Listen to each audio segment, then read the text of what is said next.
Hello from future Alexa. I decided to film a quick intro just because I made a last minute decision to split up all the stuff that I had regarding Crescent City into a separate video. So you'll see my brief thoughts on my reread of House of Earth and Blood and House of Sky and Breath, but you'll also get to see some of the stuff that I filmed while I was reading House of Flame and Shadow. So I hope you enjoy watching this, and yeah, welcome to my surprise Crescent City vlog. I put a pause on my reread on audio of the Throne of Glass series, and I started listening to House of Earth and Blood, the first Crescent City book, on audio instead for a reread because I wanted to be caught up on that series again before the third book comes out next week. I'm enjoying it a lot so far. I've always really liked House of Earth and Blood. I think it's quite different from Sarah's other works in some ways. It feels more modern and urban, and there are more things she can do with that wouldn't necessarily fit as well in the worlds of ACOTAR or TOG. I also just like having the story unfold again, and even though I know most of what's going to happen, it's still pretty fun to follow along. I do quite enjoy House of Earth and Blood, and I do enjoy visiting it again, even though sometimes it makes me very upset about certain things that happen to certain characters. What am I enjoying this time around the most? I think what I'm enjoying this time the most is obviously Rune. Rune has always been my favorite character in the Crescent City series. Love him, adore him.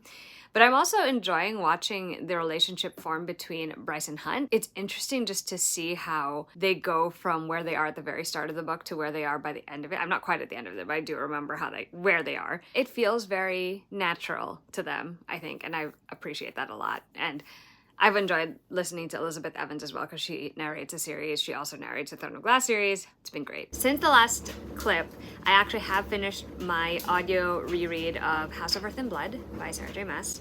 And the only couple of things I will say about this reread are there's a good chunk of it that is really meandering, and it's very like day-to-day life while Bryce and Hunt are on their investigation, but listening to it just drives that point forward. Not that I minded that much, but it was something that I noticed more this time around.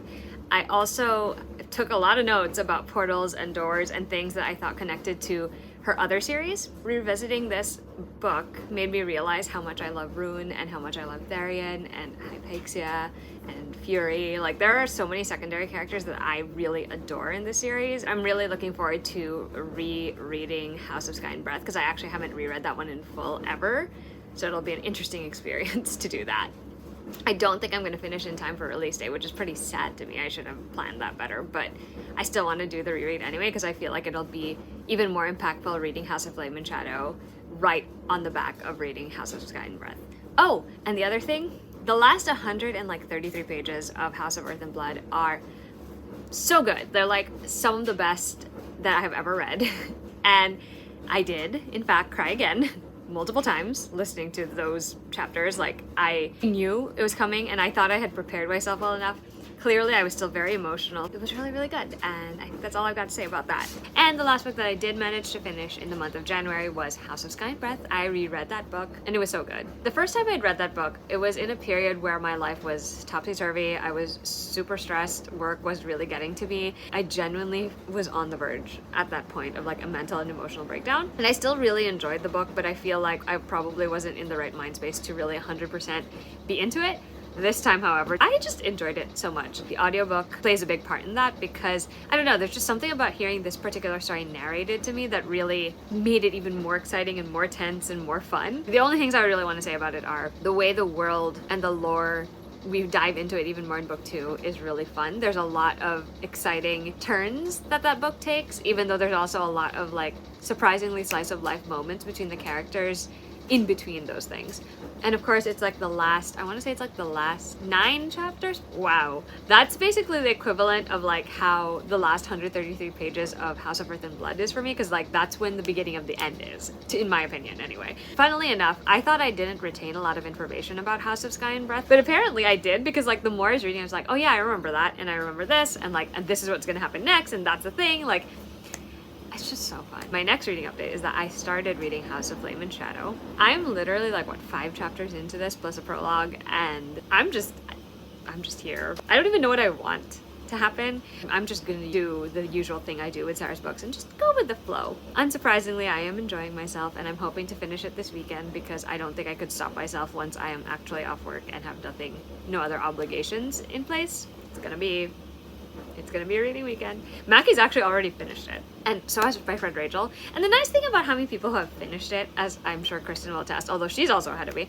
is that it's so nice to be able to like throw reactions at them. And if they're really good at poker face, and Mackie's like excellent at this, like no matter what I say, he generally doesn't react to it. He'll just be like, he'll just take whatever reactions I'm giving him, and that's so satisfying to me as someone who likes to yell about the things she's reading. I will check in later. If I get to the 25% mark, maybe I'll do another check-in. I'm currently at the 10% mark of Flame and Shadow. Yeah, I don't know what's gonna happen. First of all, in chapter 1, it ends literally with Az going, "Explain or you die." That one line has me fully convinced that House of Flame and Shadow is going to propel Az to be my favorite bad boy. Every chapter, there's something that makes me want to scream. So like, Ethan continues to be best boy. Like, he genuinely just wants to do the right thing and to help his friends. And the fact that he cares so much about Therian and wanting to get him out. And then we find out there's a fire sprite queen that is among the mystics the Asteri keep. And I'm just like, ooh, that's also bound to be some plot point. Everyone being gathered at the meat market because they have no choice. Like, they have nowhere else to go, but like, and then the Princes of Hell have made an appearance. Bryce and Nesta are off on this like random Indiana Jones style adventure. This book has me fully convinced that Nesta is going to be my favorite ACOTAR female by the end of it. Yeah, there's been a lot of screaming. I have noted some parts that made me laugh and parts that made me sad, obviously, but like, it's like all caps time, according to Becky, because like, that's all I've been doing now. But I just had to stop and film this because I literally screamed because the Hind just told the remaining like frat household and their plus that she's here to help them rescue Rune. And I'm like, I'm dead. Like, I'm dead. I'm gone. I'm like, I'm out. I can't. The Hind has shown up at the meat market, right? And she's now with the other guys, and she's trying to convince them to help her save Rune. I get it, obviously, duh. There's good reason for them to be suspicious of this, and like maybe it's a ploy or whatever. But of course, because we know like her relationship with Rune, we're like, just listen already. But like the fact that this woman went so far as to be like, I need to get him out. If you don't help me, then his death is on you, and I will destroy you, Tristan Flynn. That made me scream. But then they ask her, like, why are you trying to get them out? Like, what does it matter anyway? She's like, well, Hunt is necessary for Bryce to activate her powers, and like, he means something to her, and then Baxton's like a really good spy and a good fighter, so we need him too. And then they ask about Rune, and she goes, Rune is valuable to me, and I cannot. I'm perishing. Of course it was a given, and I knew this, that Az was with Nesta and Bryce, but like, his appearance still made me cackle. Love him. And I love that it's him and Nesta with Bryce. Also, Bryce just jumping into a freezing river because that's where the star is pointing. Sounds exactly like something she would do. We've gotten to the 15% mark. I have not had a dull moment reading this book. I just really love the way Sarah J. Maas writes. Her ability to tell a story and to have this world and these characters come to life so well is just chef's kiss. So fun for me. It's weird to say I'm having such a fun time given that the circumstances for some of our characters are not that great. In fact, they're terrible. But I am having such a good time. I'm having a good time even while my heart is being like ripped to shreds at certain points. As you can clearly tell, I'm very emotional about this. Like, I'm just overwhelmed because it's been 2 years since we've gotten a new SJM book. And even though I have, and I will continue to revisit all of the other stuff that has come out prior, it's just so nice to be reading a SJM book and not know where it's going. Ah! Current status is Lydia is playing some very dangerous games, and I am so concerned. Ethan is and still continues to be best boy, as does Therian, but like Ethan more so right now. But I am terrified of this fight that he's going to be facing because I love Ethan. I now understand why Bryce's mom, Amber Quinlan, is always like, Bryce Adelaide Quinlan, because I literally am like, Bryce Adelaide Quinlan right now. Nesta and Az are fine. I can't. Him talking Nesta down and then being so relieved when he gets her back. Anyway, I'm also like a little sad because of the Rune and Lydia thing. Rune is totally justified, obviously, to be as mad and hurt and heartbroken as he is, but like, Nesta's risking her life for him right now. She's risking their entire cause for him right now. Please, please, we're gonna be suffering. I forgot to say I'm like 20% into it. I feel like it's just because I'm having such big reactions. Still exciting. I still have no idea how we're gonna get out of all of the things we're currently stuck and embroiled in. But I'm having fun despite the stress this book is causing me. My new problem in life Wait, I actually have a lot of problems. I love that Tharian calls Ethan pup, because the only other people who do it are like Rune and Dak, and I don't know if Flynn has done it, but I'm sure at some point he probably has.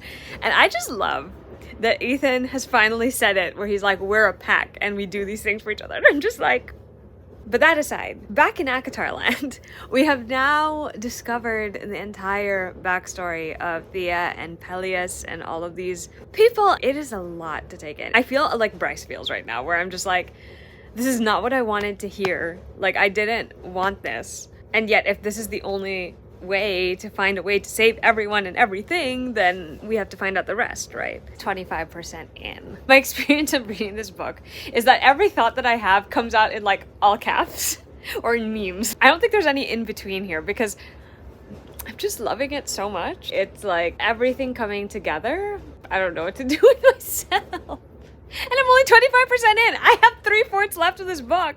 Help me. Ethan is not a wolf without a pack, okay? Not a traditional one, but he has a pack.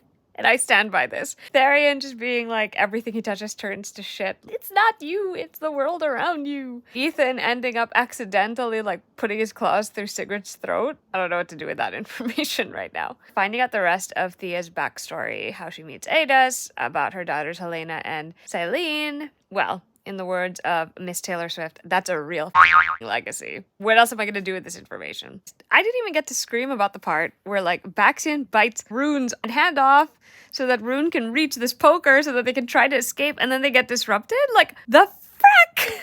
And then there's the fact that the harpy is being revived, because like, then what happens to Lydia? Like, and then what happens to everything? Like, oh my god,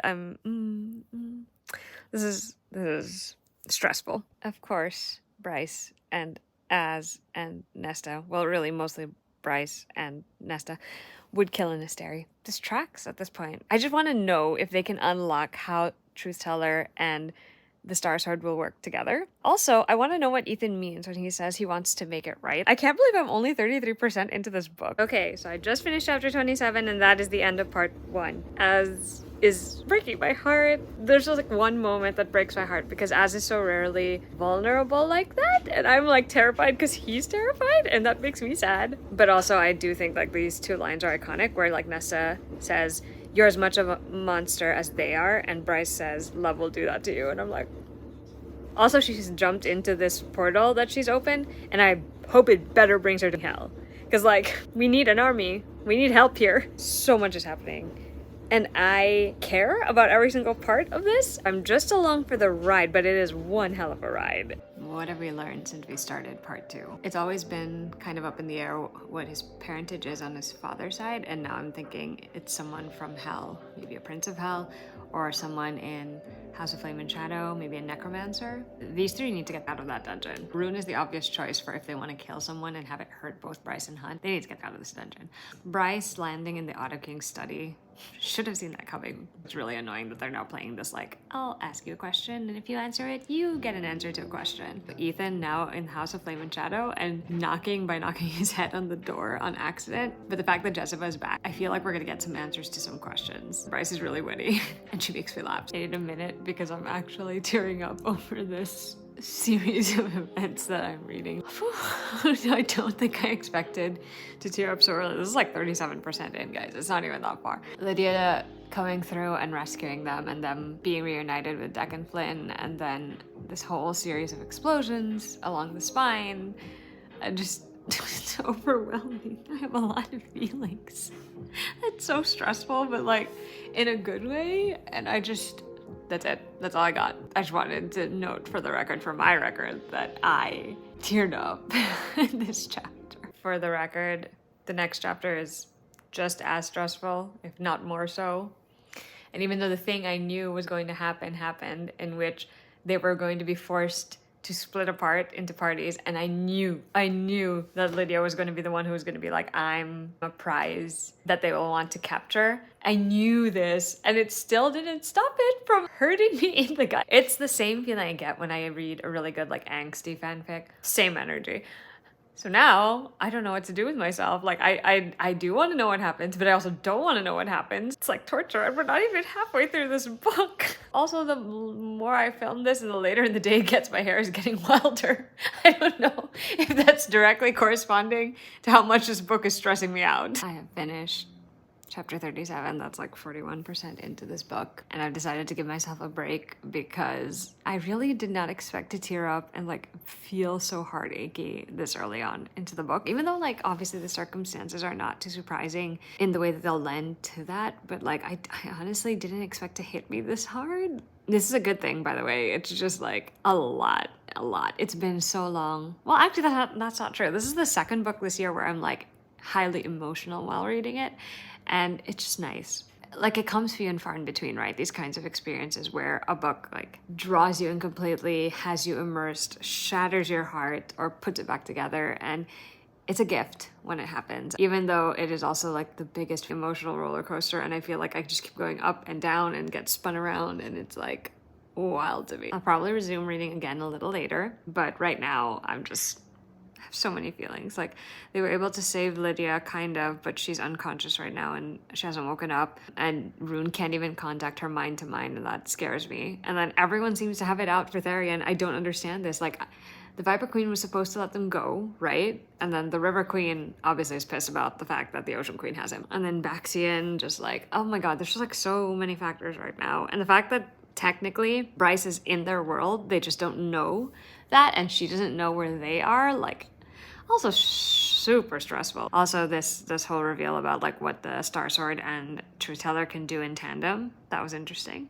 But right now I think I'm just like too emotionally taxed from the Big Escape. Like, it was almost heisty in a way, and I think like it was really just stressful for me. So I inadvertently took a decent break from reading House of Flame and Shadow after the emotional trauma it threw me into yesterday, and I finally picked it up to read again. And I have only a couple of things to say, but the primary thing is holy shit about Jessica. I also kind of wish we could read the actual interaction between her and Apollyon. Lydia has twin boys. I both want to know and don't want to know their parentage. It makes me nervous because I have a bad feeling, but like, I'm glad they're safe and sound and all. Also, Lydia's awake. Bryce is a mastermind. The way she just pulled one over on the Autumn King, and the audacity she has at the end of this last chapter to just walk in and be like, Therian serves me. What an entrance. What an entrance. I fully expect Bryce to just have the audacity to like be all up in everyone's faces, even the Ocean Queen, who sounds like she could literally get rid of all of them in one go. It is surprising to me that this little group is like openly discussing these plans on the ship.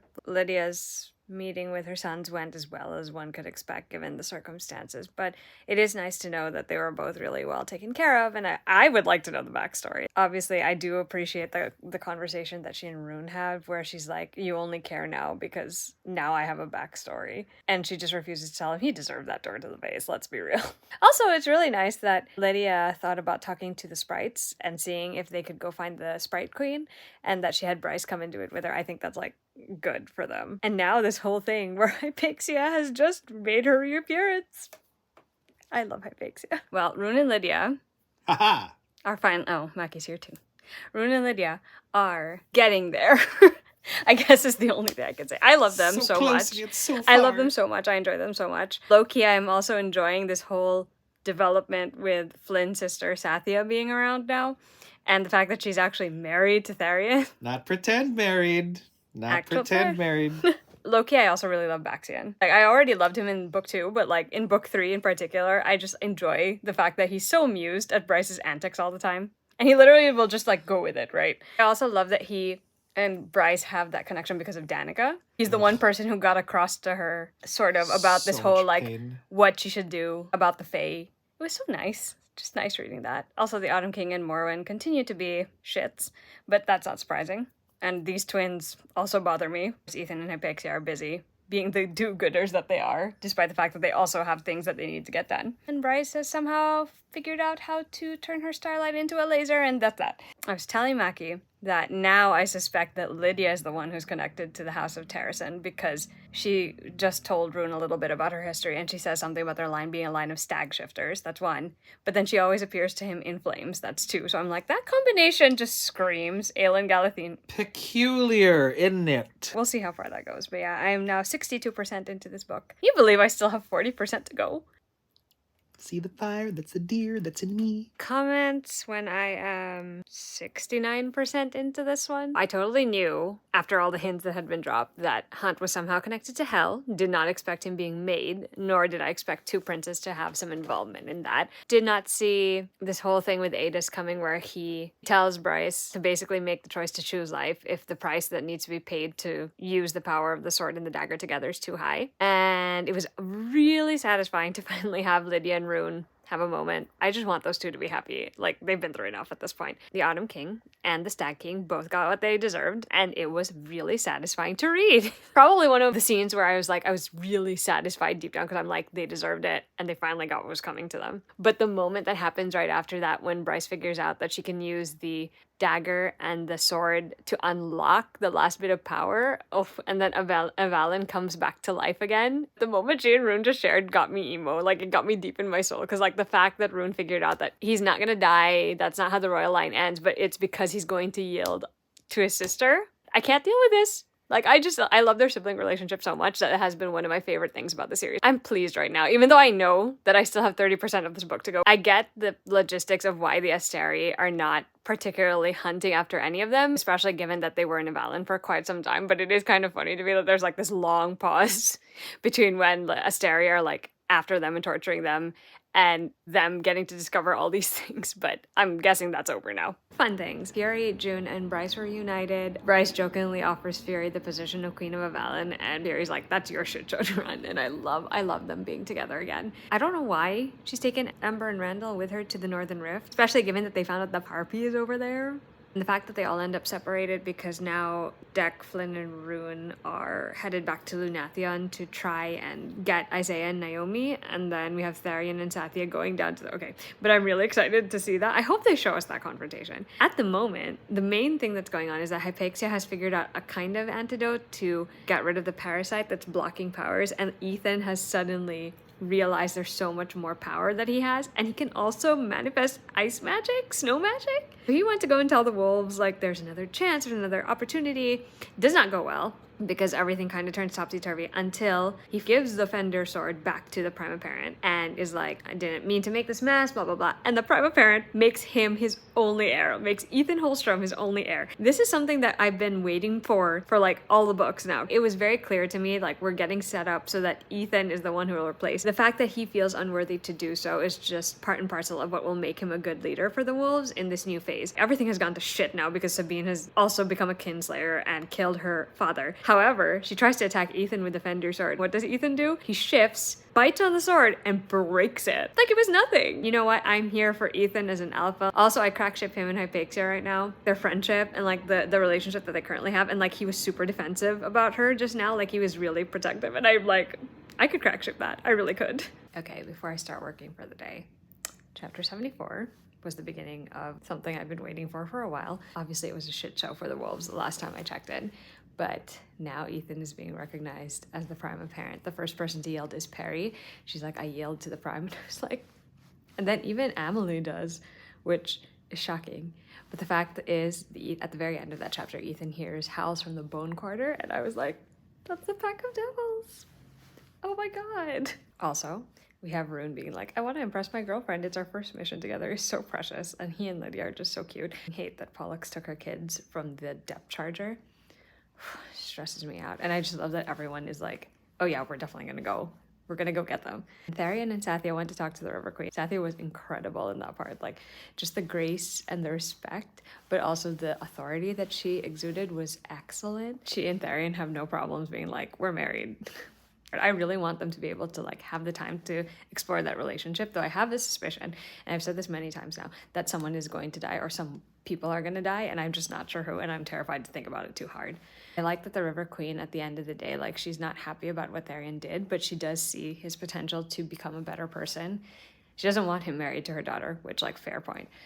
I love that she tells Sathya that, like, he's your problem now. But I do love that she agrees to harbor anyone they can save from the Nathian and just take them beneath. I now know why Bryce brought Ember and Randall to the Northern Rift, and it's so sad. She wanted to keep them safe, but she also used them to get the mask from Nesta as an exchange, basically. And that's really sad because she wasn't able to tell them that. I get why she did it, but at the same time, like, it's so heartbreaking, that entire scene.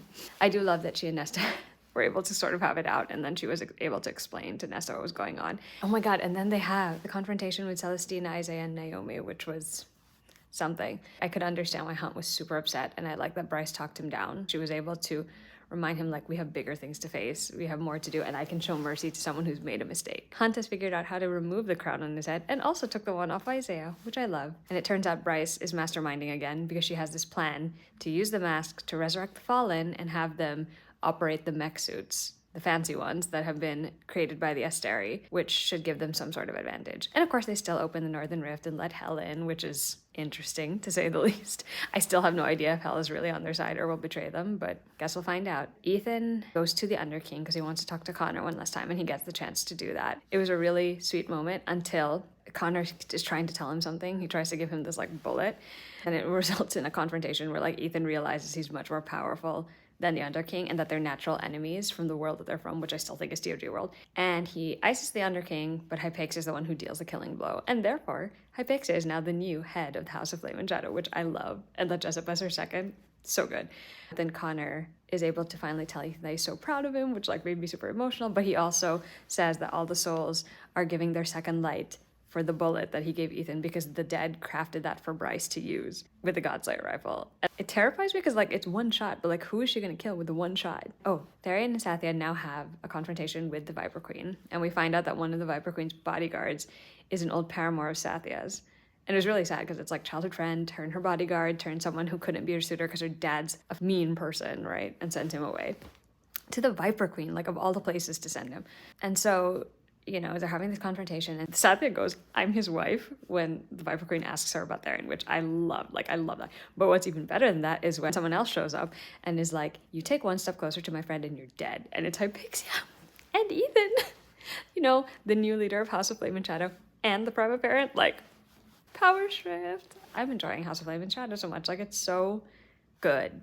Like, I genuinely am in awe of, like, the plotting and just, like, how fun it is. And I haven't ever felt like I prefer one perspective over the other. Like, I'm genuinely just having a good time. I just realized I forgot to mention, like, the way Bryce talks Hunt down is that she goes, she just needs Hunt to be with her. She says, just Hunt. And he says he loves just Bryce. And I'm just like, feelings. I don't know where it's going from here, but I am sure it's going to be stressful. So there's that. I figured now is as good a time as any to record my final wrap-up thoughts for now for House of Flame and Shadow, which I finished a little bit ago. I had such a fun time just experiencing that book. A lot of it was enhanced by just being able to read it at a pace where, like, I got excited about every little thing. Like, I had this running note where I just copied in parts and passages that made me laugh or gave me feelings or felt like references to other things, and I just had all my reactions, which was a lot of, like, all caps and yelling and shipping and crying and, you know, all of the things. The stakes felt high, the emotions were running high. It was a lot. I wish I had been able to record, like, the actual reactions I was having while I was reading the last section of the book, but I was reading that at my office during my lunch break, so no recording for that. But suffice to say, I did a lot of screaming. I cried my eyes out at some point. Well, actually quite a few points at the beginning of the end. I have loved Sarah's books for ages now, for like over a decade. That hasn't changed, and I continue to still be sucked right into her stories and her worlds, and her characters become so beloved to me, and I honestly just can't wait to see what's next. I'm hopefully gonna have more coherent thoughts when I do the February wrap-up. I don't know. I can't guarantee that. Thank you so much again for watching my Crescent City vlog, which is very unplanned and very, like, roughly edited together, but I hope you enjoyed it nonetheless. And if you were a fan of the series or had some thoughts on the books, first, second, or third, please feel free to leave them in the comments. If they're going to be spoilery, please make sure to, you know, put a gap between the spoiler warning on top and your comment, all of that good stuff. And yeah, looking forward to talking about it with everyone. Until the next vlog, bye!